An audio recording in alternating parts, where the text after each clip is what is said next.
Thank you.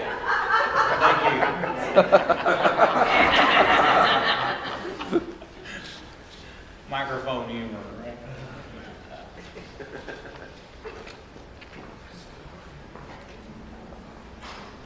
Sorry for this rigmarole, but oh, what? Now we can hear you. Now we can hear you, right? It's my eyes since I had the little incident where I had to spend 6 months in the VA hospital, and the first thing they said was you have diabetes, and then and they said you obviously had a silent heart attack sometime in the past, and so things have gone downhill since then. Okay, and I'm reading off, of course, my a typescript from an Adler manual portable typewriter. So I'm just trying to get the light and everything so I can see it to read it. Okay, start out with just a reminder, although it's not the book, but the 21st Century edition of Bill Warren's Keep Watching the Skies, which is the 2-volume set he did in the 80s, has been reissued by McFarland Press, of which I did the introduction, right? Joe Dante said, Bill wanted Joe Dante to do the introduction, and Dante says, let Waldrop do it. And I said, okay, all right, thank you. But I mean, I wanted to see when I wrote the introduction to that book, I knew for the first time in my career, I was writing stuff that would still be read 100 years from now, because it's in the Bill Warren book, which is still going to be read 100 years from now, right? It's a definitive work, right? And I'm just proud to have done the introduction in there. And the introduction was, of course, about the 1981 Worldcon in Denver, where I acted out 57 movies in 17 and a half minutes.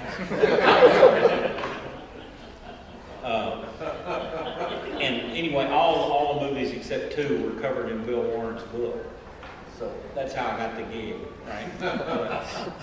And that was before the days of videotaping and cell phone cameras and all that stuff. So the only records, there's about 2 or 3 blurry photographs that people took out in the audience with real cameras and stuff. And that's all that remains of that thing, right? And so it was very low tech, as we say, right? One of the things was we handed out 3D glasses, and I was behind a covered table on the stage, and somebody told them to put on their 3D glasses. They put on their 3D glasses, and I threw big wads of paper out toward the audience. I had 3D glasses on. It looks just like it's coming right at us. It's like, that kind of humor, right? But that was about the level of it, right? But anyway, that was it's out. You'll recognize it. It's got a great cover by Carrie Gamble, which has a scene from every movie that's covered in the book, and it's like it's a great big doorstop of the book, because the first editions were put in 2 volumes and were alphabetical by chronology. In other words, each year the movies were divided alphabetically within each year's listing. But now they put it all together and put it alphabetically, irregardless of the year, with the year listed, by the movie and stuff, right? But it's still a definitive work, and like anybody writes about SF film in the 50s has to start there. Even if they don't like it, they have to start there and say why they don't like it, right? Because it's definitive. But I'm just really glad it's out and stuff, right? But what I'm going to read you tonight is more of the, as Barry Malzberg is always saying, the true and terrible history of SF. The real, true, and terrible history of SF. A whole world goes on that SF fans don't know about, right? In other words, they think of things as having come out in a certain magazine at a certain time, You know, it's things like this. In other words, you know, they associate that word with that magazine or with that anthology or whatever, right? And stuff. And it doesn't necessarily happen that way. The first one is lesser of that. But once I get to the second one, I'll read a preface which I wrote for. The second story was going to be the only reprinted piece of fiction you would ever see in Polyphony, which is an original anthology. And as it becomes apparent here, because the original appearance nobody ever saw, okay? And the first story I'm going to read is very short. The first story I'm going to read was rejected by at least 5 or 6 editors, probably in this room tonight, okay? I didn't know why, but you know, y'all can make up your minds about that. But it eventually appeared in Lou Antonelli's blog online, and he paid me $25 for it, right? Which is, for Lou, that's a lot of money, right? You know, but that's where it appeared because nobody else wanted it, right? So, you know, make up your mind about this. Anyway, I'll get into the other one once we get there, but I got too many pages here, I can tell. There, okay, see? Anyway, this is my space break indicator. Learn from George R.R. Martin. Anytime you get to a space break in the manuscript, you take a sip from the Coke, right? You know, okay? Except for this one. Dr. Pepper, excuse me. Product placement, right? Okay.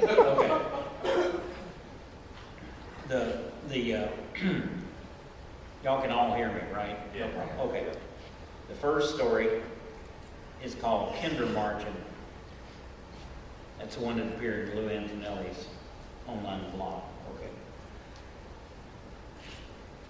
Hansel was playing outside with his twin sister Gretel. Hansel was playing outside when his twin sister Gretel leaned out of their cottage. "Inside," she yelled. Her hearing was better than his. He ran into the hut. Out of the single window with the oilcloth shutters, they saw a big bird-like thing go by overhead. Usually, they went beyond the horizon, and there were sounds of commotions far away, like distant thunder on a summer eve. The ogres who ran their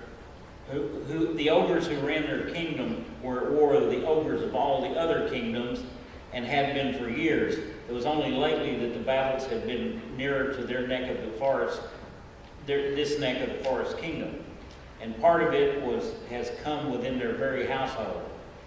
They had asked their woodcutter father why a few weeks ago. "You want to know," he said, why it is your stepmother, the wife of a poor man with only an axe to his name, has to go to the village every day and listen to a parade of people who plead their cases to her." He paused, choosing his words.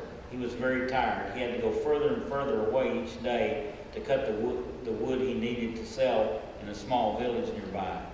Even though it was summer, he now arrived home after dark. They did not know how he would make it through the coming winter, if indeed anything would. Last winter there had been no food for sale in the village, but dried turnips and radishes, and you could only eat so many of those. There is a war. There is the war," he said. He said to them that 2 weeks gone morning, such things happened. A great edict came from on high, which said that children would have to be sent out of the way of the danger far to the east to retreats. You would think that people concerned for the safety of their offspring would clamor for theirs to be the first to go, but it's not so. No one wishes to have their children leave them in time of war. Who knows what will happen? Who will help with their household tasks, the harvest? All the young men were taken to help with the war long ago, and now all the young women have gone to the cities to work, or so they say. Now only the lame, the old people like me, and the very young are left. But what does this have to do with our stepmother? Asked Hansel. What does she know? Asked Gretel. Children, children, said their father. My wife, your stepmother, was appointed by the committee to decide whose children stay and whose go. This was mandated by the ogres so that it would be done impartially and by the very peoples affected. Hence, she has to go each day to the village and sit with the others while people come and plead for their children to be allowed to remain with them. But again, why her? Asked Gretel. Dear Gretel and Hansel, their father said that morning 2 weeks ago, I know that you do not get along with your stepmother. Your poor mother died giving birth to you. I met your stepmother on my trip to the big city far beyond our village while you were still being nursed by the other woman. Your stepmother, by other women. Your stepmother was a learned woman, and when she fell in love with me, she defied her family to marry me. She lost everything, her dowry, her inheritance. It has been a hard life. It's been a hard life for her here. You must give her the credit for following her heart, no matter how disagreeably she is to you. No matter how disagreeable she is to you, her intelligence was recognized by others on the committee, and she was appointed. Do you see? We must all do what we can for the kingdom, he continued, in these difficult times, even if that's just to keep on doing the same things you've done for 50 years. They had told him that day that they still did not understand. In time you will, he said. This very morning he had picked up his axe, and then he had patted their heads. I have to go far today, and then I will go to the village where your stepmother is meeting with the others, and we will be home in the evening. There is bread in the chest and bread and cheese in the pantry. Do not let strangers into the house, and be very good children. So saying, he had gone.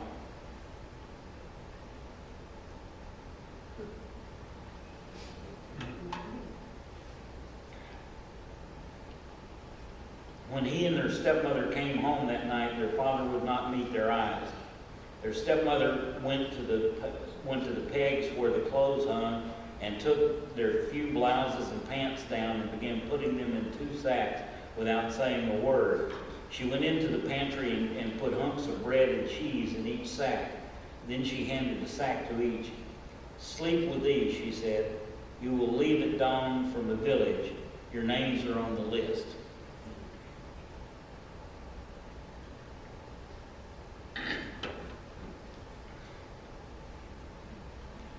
When he and their stepmother,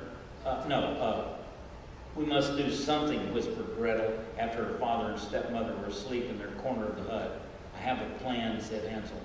I will drop breadcrumbs as we go, wherever we are bound. We will get away from the others. The breadcrumbs will lead us back here to our village. Won't they come back for us when they see that we are missing? Asked Gretel. We will worry about that when it happens. I don't want to leave our father, our woods, our village, even if it means having to live with a stepmother. Nor I, said Gretel. I hope your plan works, Hansel.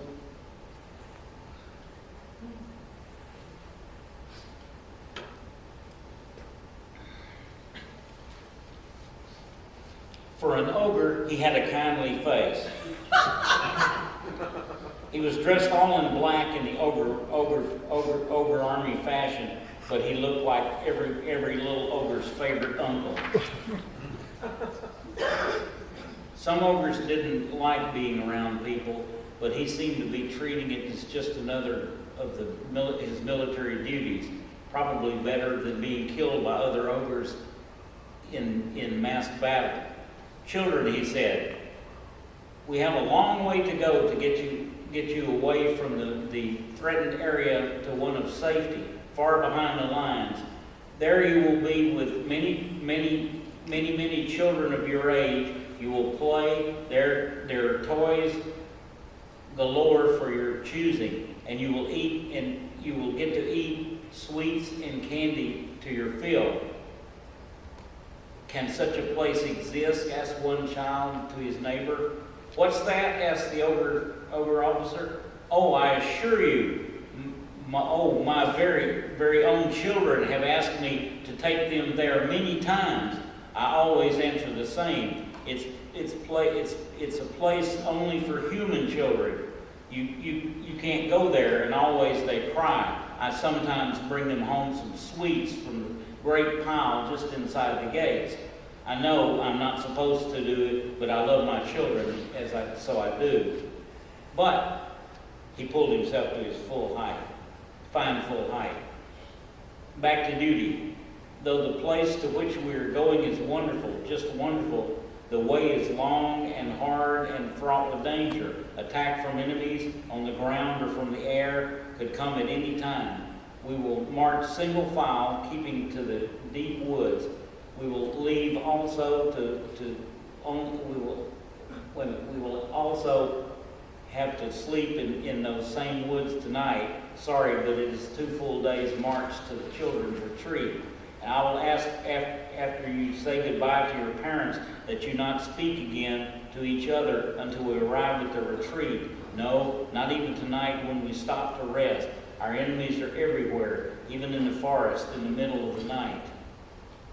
My soldiers, he pointed to the young ogre soldiers who carried great packs and held the leashes of 2-headed ogre dogs. The soldiers looked bored, and the dogs lay sleepily at the soldiers' feet. They carried great whips, but they were neatly coiled on their belts. Will be among you to keep order and make sure that you are safe. Any orders they give you, you should treat as mine. You have a moment with your parents before we leave. Hansel and Gretel said goodbye to their poor crying father. Their stepmother had not come to the village with them. By the second hour, there you go, sorry.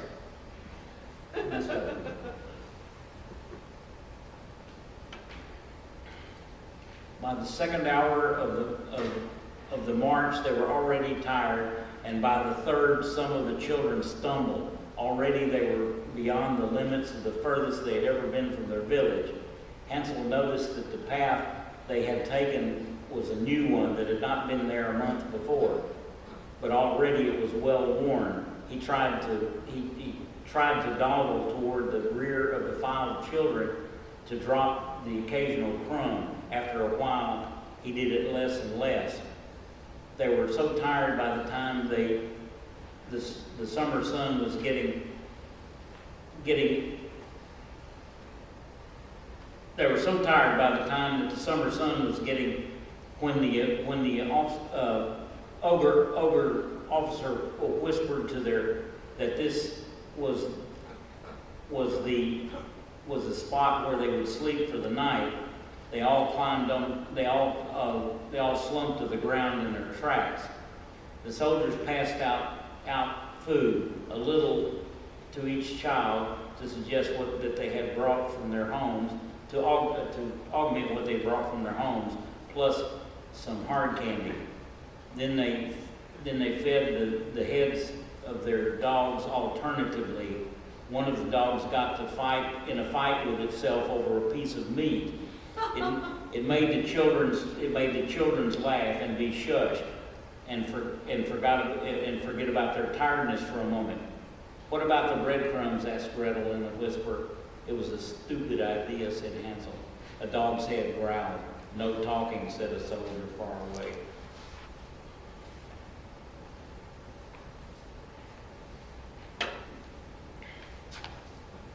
The second day was worse. Some children limped from blisters or hobbled along on bruised feet. Some had lost one of their shoes. One child both, who knows where. Through the tiredness, Hansel saw that they had by now there seemed to be out of the deepest woods, and were passing by streams that dashed from boulder to boulder in sprays of foam under the overhanging flank of a great mountain. Even in this time of war, there were trees full of birds. Once they saw a solitary goat high on the side of a hillside, and hares ran from their approach, far ahead on the path. They came out of the woods sometime after noon. Far away there was a tall column of smoke at the edge of the horizon. "The children's retreat," said the officer in a low voice. "There are the ovens where even now they are baking the cookies for you. Hurry, and we shall get there in a few hours." Greatly heartened, they walked faster, some with their sore feet and tired knees and legs.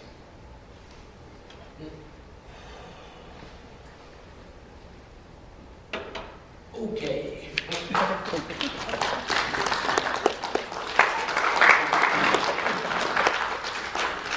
Okay, the preface here is in the form of a rant, so y'all bear with me, right?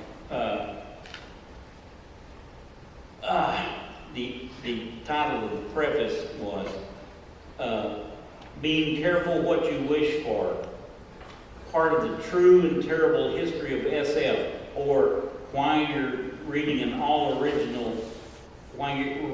all-original Polyphony, a story that was printed somewhere else first. Okay. It all happened back in the long past year of 2005 because I was venting to Paul D. Filippo.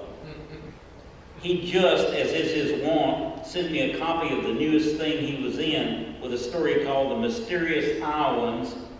The book was the Mammoth Book of New Jules Verne Adventures, edited by Mac Ashley and Eric Brown. "Where'd this come from?" I wrote. "I never heard of this anthology. Why wasn't I asked to be in this anthology? Stephen Utley didn't write a story 35 years ago that should be in this book." I reached my apogee. "I used to be asked to be in everything. People haven't asked me to be in stuff for years." Well, I knew the answer to that myself. For a while there, editors were asking me to be in the stupidest anthologies, theme anthologies I'd ever heard of. Stuff I wouldn't get near in a million years. Stuff so far from what I wrote that I was sure that they had mistaken me for some other hack.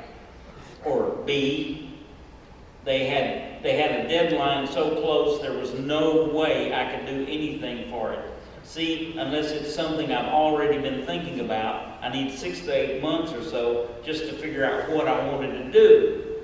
So A or B got polite notes saying no. I guess editors got tired of asking.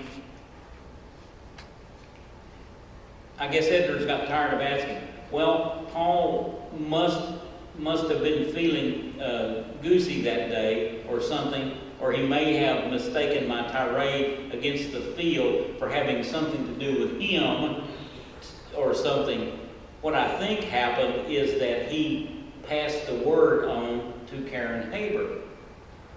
Karen wrote inviting me to be in King Kong and the Kong Unbound, one of the 2 King Kong theme anthologies that year that was to be published in time for Peter Jackson's remake of King Kong, which was to premiere in December of 2005.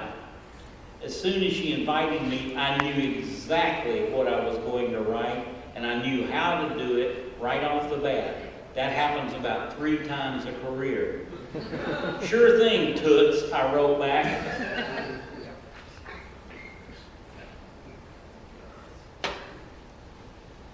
That was late April.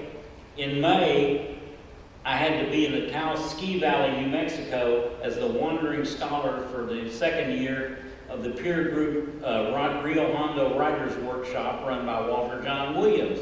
I stopped off at George R.R. Martin's house in Santa Fe after a 17-straight-hour drive from Austin. I'm an old man, and 17-hour drives aren't the snap that they used to be when I was 18. George and I had been friends since 1963 when we wrote letters to each other so long it took 4 cents to mail them. He from junior high in Bayonne, New Jersey, and me from 10th grade in Arlington, Texas. A lot of blood has flown under the bridge since then. Anyway, this was Friday night. I had to be in Taos Ski Valley at noon on Sunday. George Paris and I had a rollicking dinner.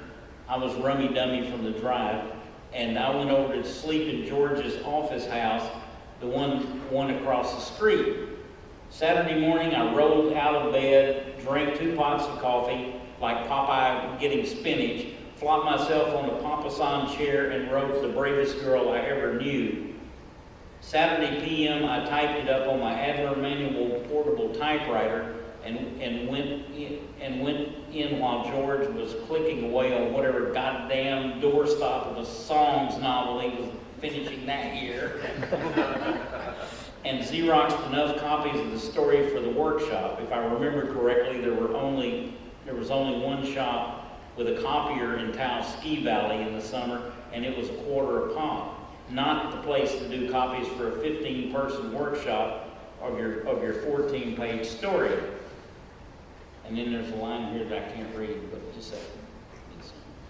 Then I drove the 90 miles to Taos Ski Valley on Sunday. Monday morning, I took the original of the manuscript, the mile straight up the hill under the ski lift to what passes for the post office in the summer, and mailed it off to Karen, thereby dooming the story for reasons that will quickly become apparent and have nothing to do with Karen, who was a champ through this whole ordeal.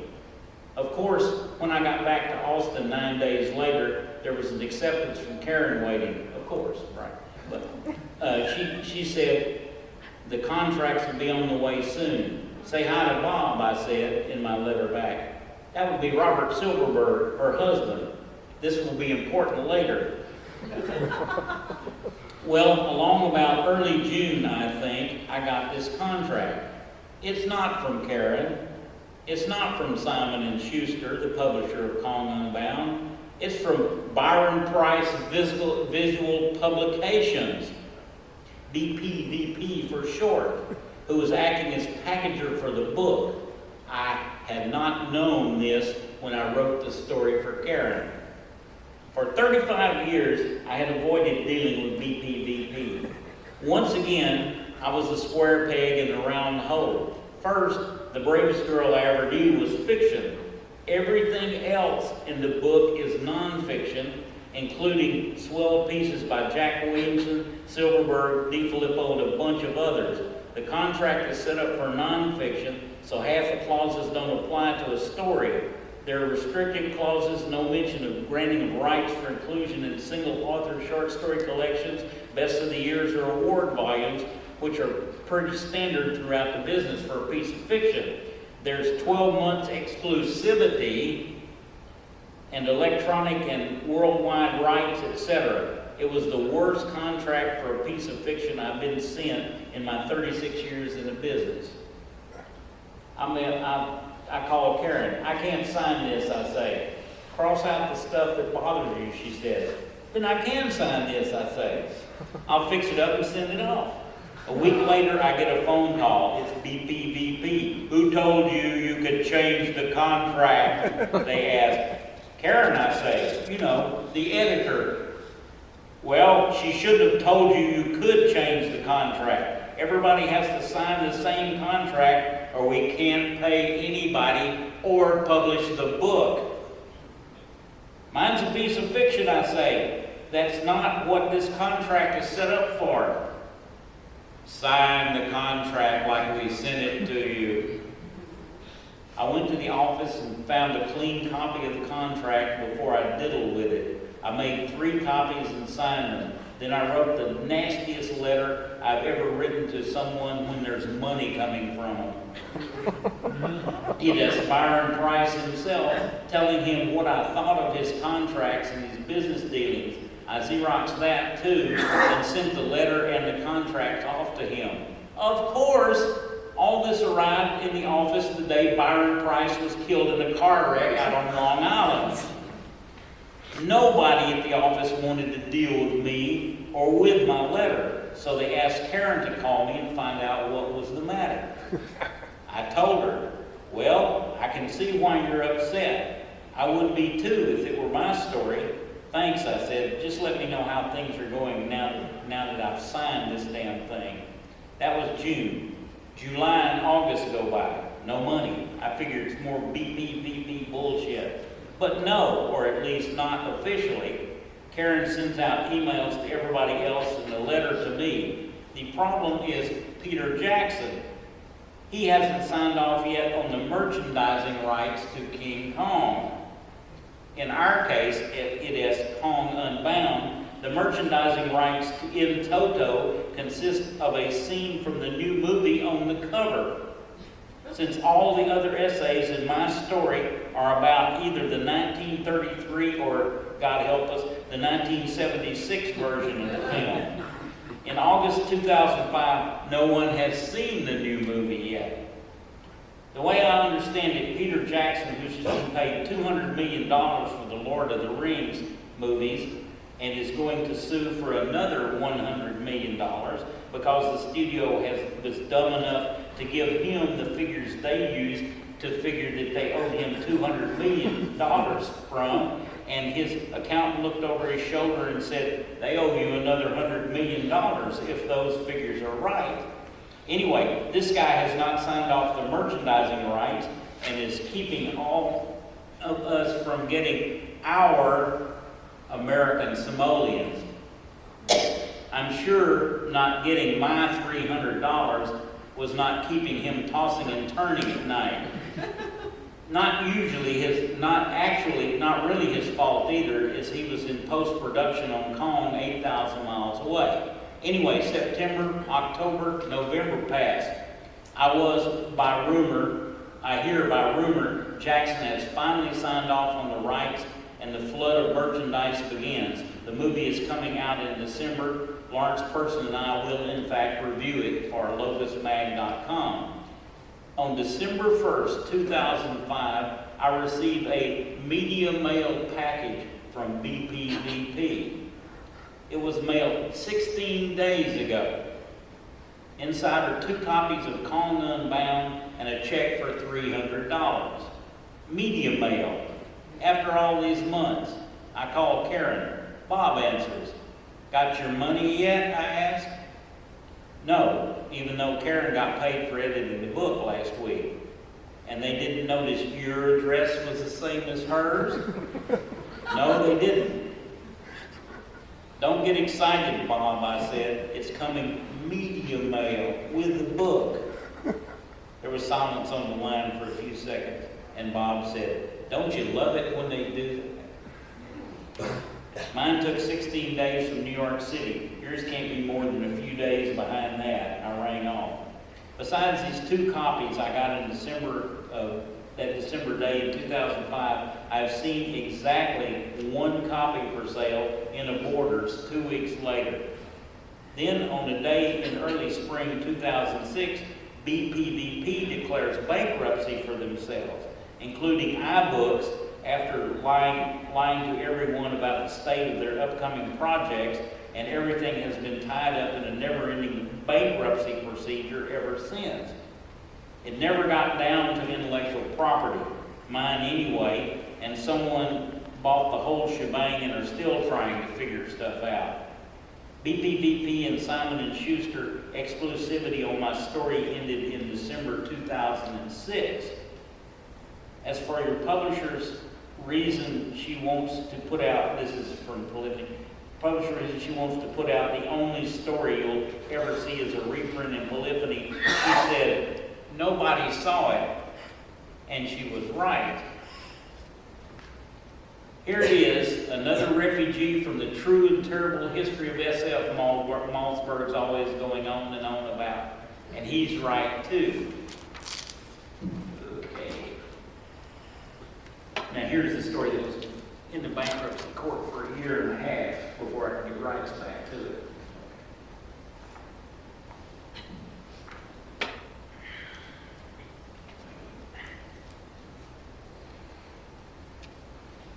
The Bravest Girl I Ever Knew. From Movie Fan Magazine, April 1952. A note from Movie Fan's editor. Everybody knows the story or thinks they do. The most famous find in movie history before Lana Turner's discovery of Schraff's drugstore. A movie producer desperate for a leading lady finds exactly the right girl stealing apples from a vendor at the height of the Depression. 7 months later, she's the most famous woman in the world. Her career blazes across the screen for exactly 1 year. Then, like the later Louise Brooks, she left with no regrets. The usual wisdom is life, and Hollywood broke her heart. But the story is not so simple. Hollywood stories never are. And for the first time, we at Movie Fan here are going to set this record straight, removing all the glamour and tinsel. The true story is both more normal and stranger than all the legends and fiction written about her. Miss Ellenkamp has spent the last year assiduously combing through studio records, newspaper articles, and publicity handouts, a truly huge mass of material, building a true picture of the meteoric star, a piece we call simply Anne, by Margaret Louise Ellenkamp.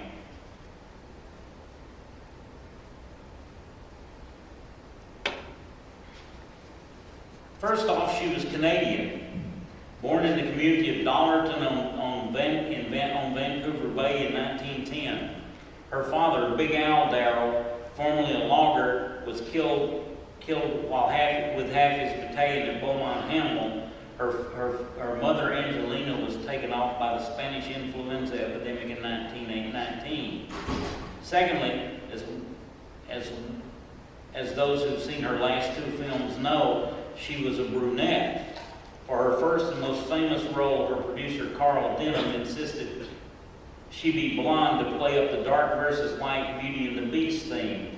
She and Charlie the cook spent much of the voyage to Skull Island getting exactly the right shade of blonde, the right amount of curl, and with her many home permanent formulas still in their infancy that Denham had picked up on the beauty supply store on the way back to the ship once he had his leading lady before they sailed. Third, as those who've seen all her films know, she could do more than just scream. Even in Denham's Calm, she does a lot more than that. It's just that the screaming is the thing most people remember. When Denham asked her, "Did you ever do any acting?" she said, "Extra work out on Long Island." The studio's closed now. Well, that was Paramount at the time the movie was set. The Astoria studio had just suffered a disastrous fire, and a decision had been made to move all the productions to the West Coast. That ended Paramount's ability to do something no other studio had, to use Broadway talent without them having to take the 5-day train trip west to live in California while making their films. The extra work Ann Darrow had done had been in several of these. The 4 Marx brothers had made Coconuts and Animal Crackers at Paramount's Astoria studio in the daytime while appearing in I'll Say She Is at night. It ran on Broadway for 2 years.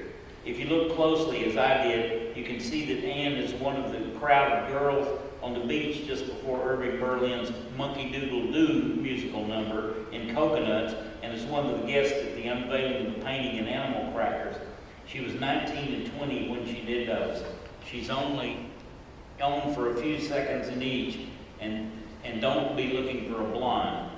Like all Hollywood stories, even her extra work has been glamorized and embellished. Stories circulate that the 4 brothers were smitten with her beauty. They tried various campaigns and stratagems to lure her into love affairs, asterisk for footnote. But of what single woman on a Marx Brothers movie was this not true? With the possible exception of Margaret Dumont. The best quote was Archie Lee Johnson's. In the movies, Harpo acted out his libido. On movie sets, Chico acted on his libido.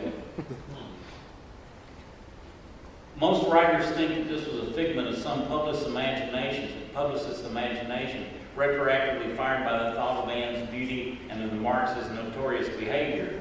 The Depression hit Anne as hard as it did anyone else.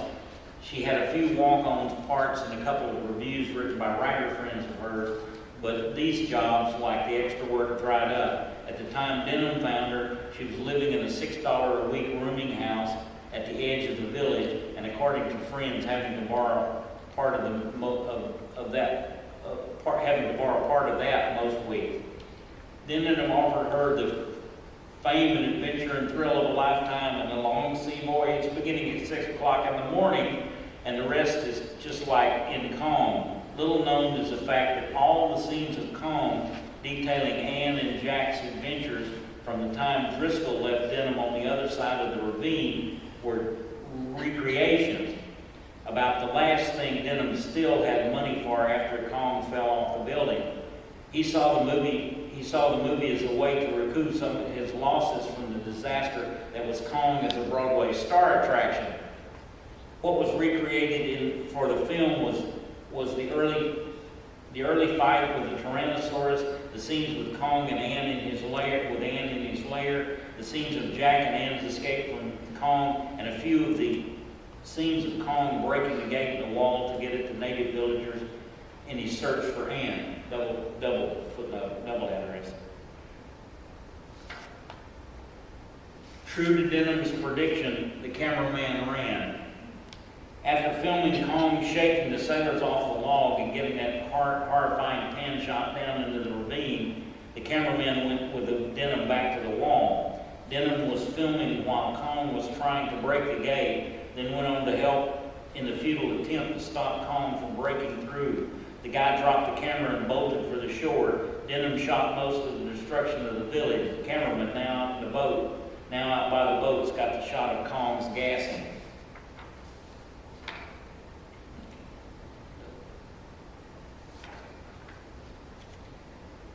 The rest was pieced together from scenes taken aboard ship on Skull Island and newsreels and Denham's own film of Kong as the exhibition and of his New York rampage.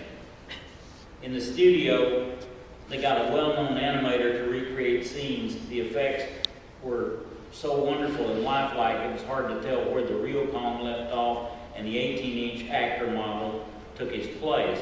But the effects were hurried and with accounts for Kong's variations in size, which accounts for Kong's variations in size.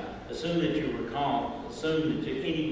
that when you see Kong, that everything that when the camera is not near Denham is a recreation done a few weeks after the death of the real Kong in March and the release of the movie in June. What mattered to Anne was that she and Jack Driscoll, the man she loved, worked together with the studios for a few weeks, filling in the gaps in the story.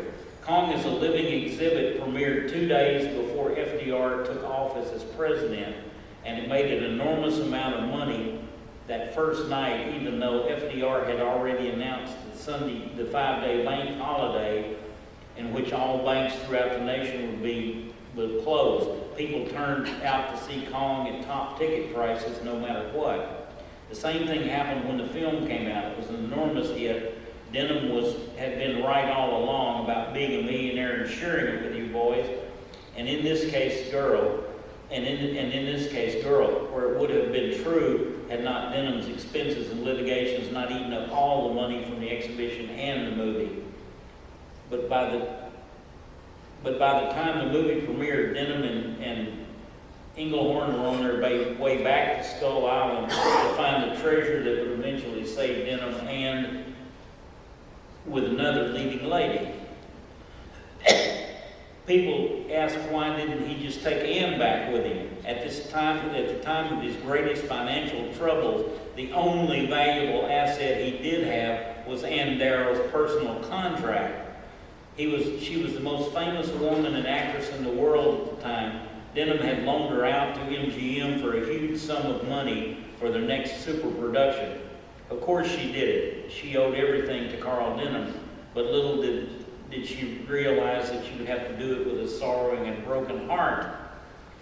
She and Jack were to be married 2 weeks after the premiere of Kong, the movie, and it was a heady time in America, and everyone knew Prohibition was going to end.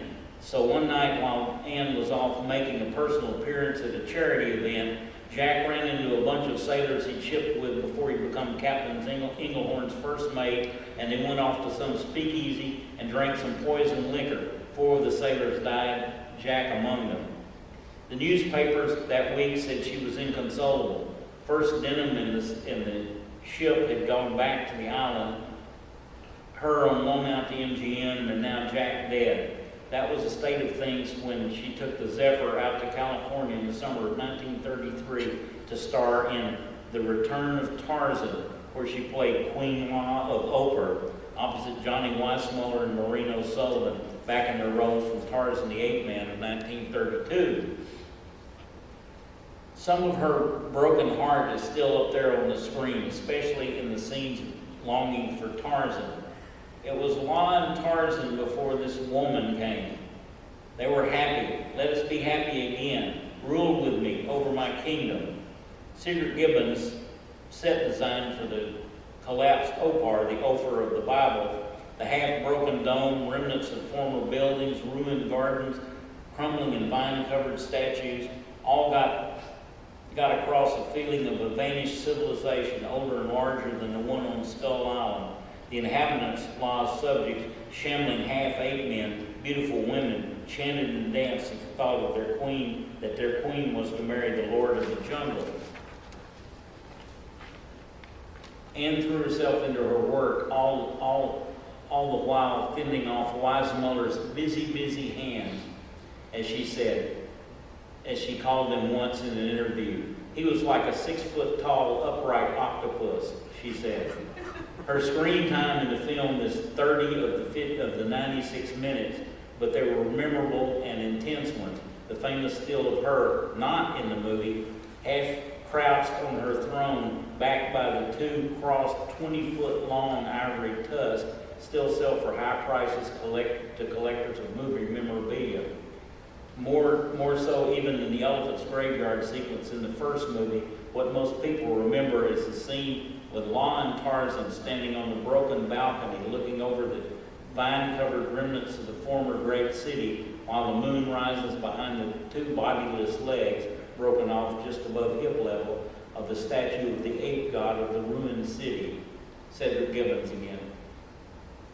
MGM rushed into her next in what proved to be her last film. It's the most atypical and the one that she liked best. It was in the middle of the filming of Take My Heart, Please, that the first news came out of the Indian Ocean that Denham was on his way back. Ann Darrow got the role of a lifetime and the cast of a lifetime to act with. In Take My Heart, Please. In Take My Heart, Please. During the filming of the offbeat movie, some publicists had put up a sign supposedly by her on her dressing room door. Please, no more gorillas. It sounds like publicity, as Anne never denigrated Kong's role in her life in any published interview.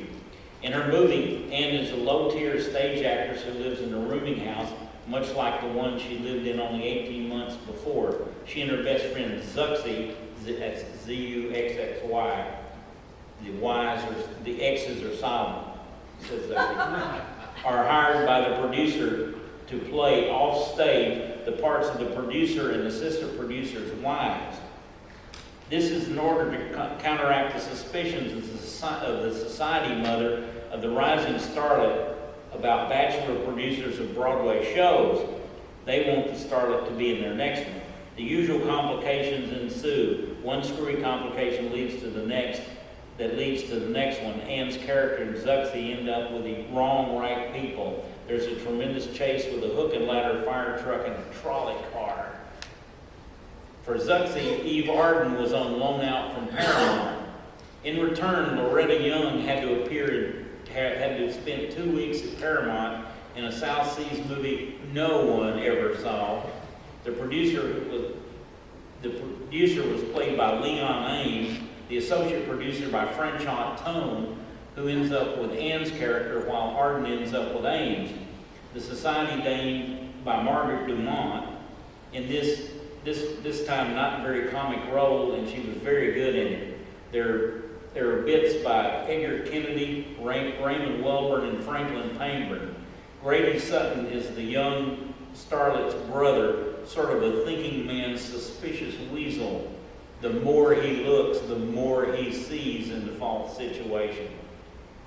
It was the only screenplay worked on at one time or another by the young John Huston, the not-so-young F. Scott Fitzgerald, and Dorothy Parker and her husband Alan Campbell. People who saw it at the time or in re-release think it's a wonderful film full of the kinds of things people used to go to the movies for. Anne was never better. She's a terrific physical comedian, and the play between her and Eve Arden is just magic. It was one of only 12 films MGM released that year that broke even at the box office. No one knew why. It's a much better movie than 90% of the hits the studio had that year. In December, just after The Return of Tarzan was released, she got a telegram from Hawaii.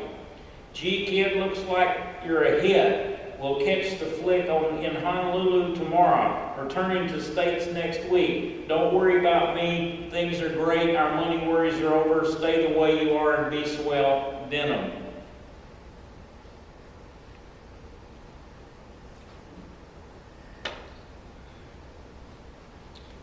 It was a much surprise that Anne was given the 1934 Academy Award for Best Supporting Actress and a strong feel for her role in The Return of Tarzan.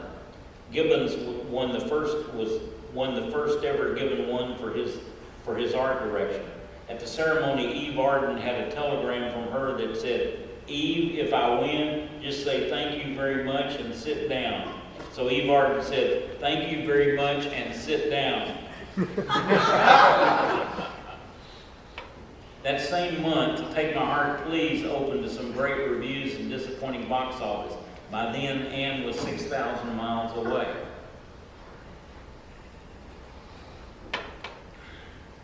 From the only interview Paul Young, there's an address, I'll get to it in a second, Paul Young address, ever gave in 1941 to an AP stringer who had walked the 50 miles from the nearest railroad station in the hopes of getting a story from him. Okay, the footnote. Unlike some sources state, he was not the or related to the famous bamboo fly rod maker of the same name and era.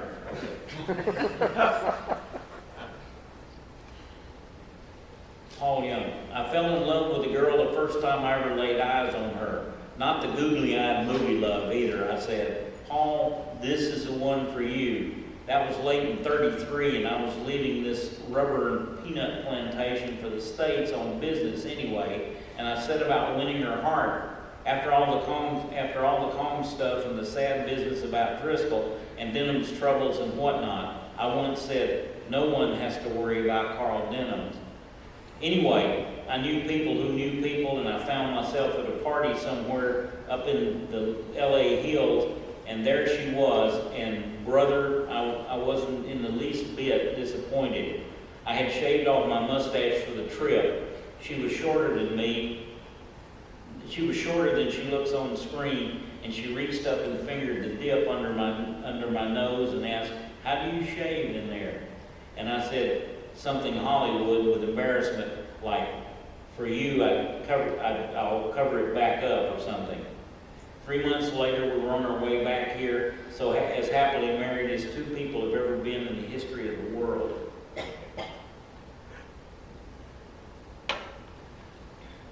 From The Ninth Wonder of the World, My Life by Carl Denham, 1946.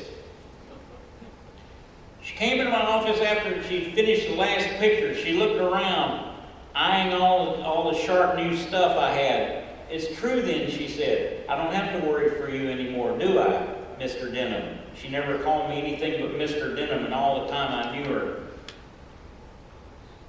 You need anything at all. You don't know how much it means to me. Those first few, am I wrong? Wait. No. Okay. Oh, yeah, I missed the line. There you go. 'Don't worry about me ever again, Anne,' I said. 'I'm rolling in it. Anything you need, anything at all. You don't know how much it means to me those first few destitute months on the way back to Skull Island, knowing you were here, giving it your all, becoming a star.' Well, yes, there is one thing," she said. "I've fallen in love with a wonderful man. He's not like Jack at all, but there's no fakery about him either. He wants me to be his wife. That's just great, Ann, I said. If you're sure that's what you want, I'm as sure as it's ever been about anything. And she reached across my desk and took my hand, the only time she ever did that either. It's just what I want. I want to ask you to release it. It's what I want. I want you to ask you to release me from my contract. My future husband will pay whatever amount you think. Pay! There's not enough money in the world to pay what your contract's worth, kid, I said. She looked crestfallen. I reached in my desk and took out her personal contract, signed like what seemed long ages ago on that rusty old ship. I tore it in half and handed her both pieces. This isn't something you buy and sell. This is something you give away for love. Then I slapped myself in the face. What am I saying? The price for this is for you two to take me to dinner so I can meet this guy who's taking you away from all this. I want to size him up. You name it, she said. We'd love to. Tonight, the Coconut Grove, 8 sharp. We'll be there. And then she leaned over the desk and kissed me on the forehead. I've always wanted to do that, she said, and tousle my thinning locks. That too. Banana oil, I said. Get out of here before I change my mind. She left.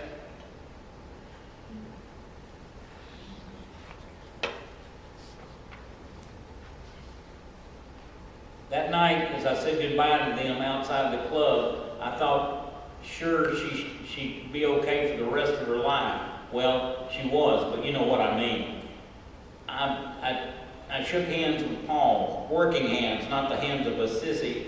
Take care of my little girl. I mean it. I sure will, he said. I love her more than anything. I'm the luckiest guy in the world. If I had a heart, I said, I'd probably love her too.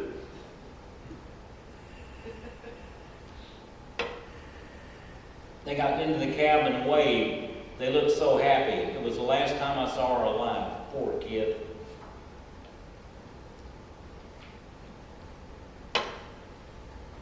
From the 1941 interview with Paul Young. I asked her when we first got back if she didn't miss all that. Not really, she said, though sometimes I think it's a wonderful thing. What a wonderful thing it would have been to make more movies with Eve. She's just so great. But look around, Paul. It's just like you said. It's cold at night and not hot and muggy as somebody would think. The world can get by out here, and you'll never know it was the world. The world can go by out there, and you'd even never know it was there. She loved this place. It was like my life had led me to this plantation just so it would be here for her when she needed it. It made me proud to have done that. That had been the major accomplishment of my life.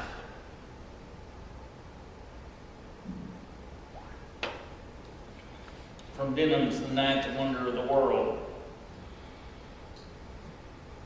I wrote her a letter about a year later. I put it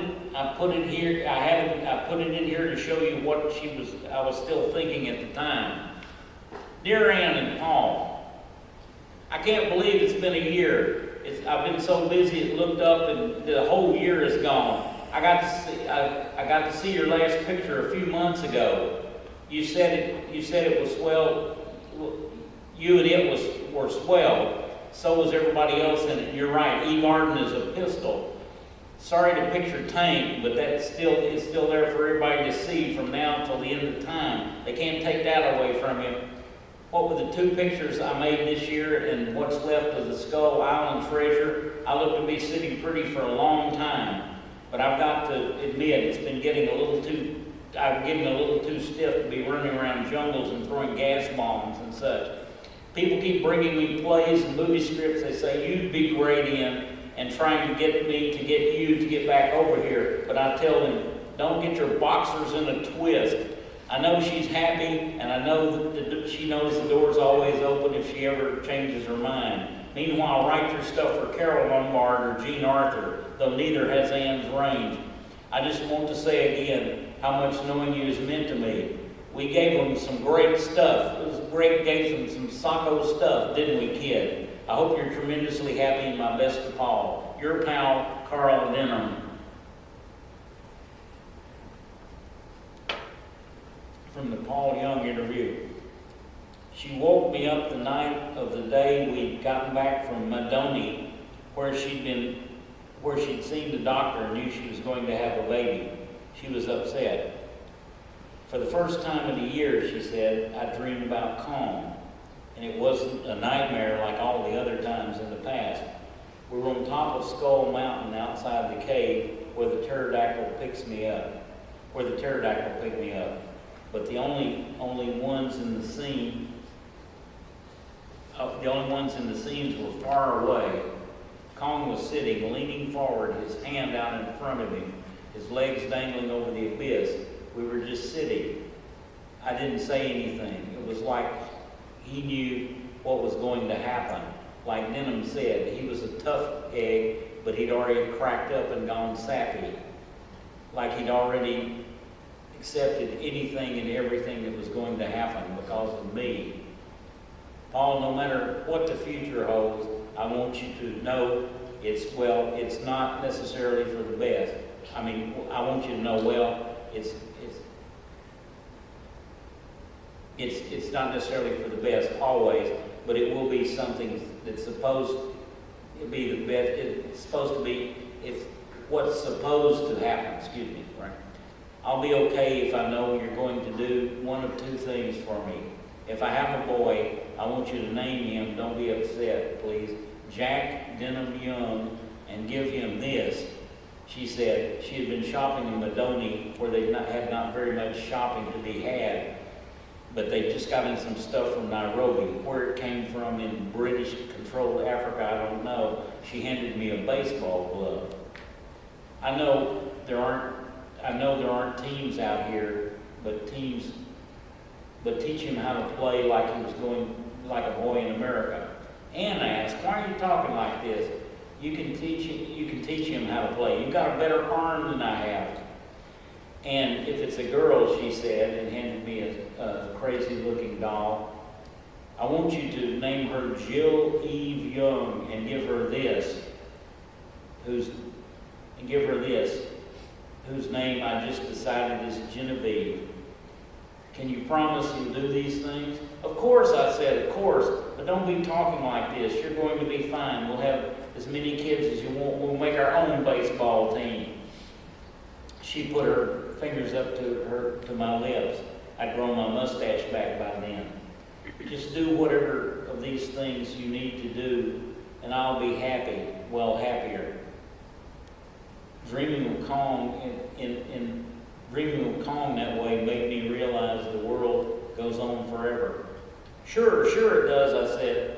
And then she went back to sleep, and I remember just standing there watching over her for a long time.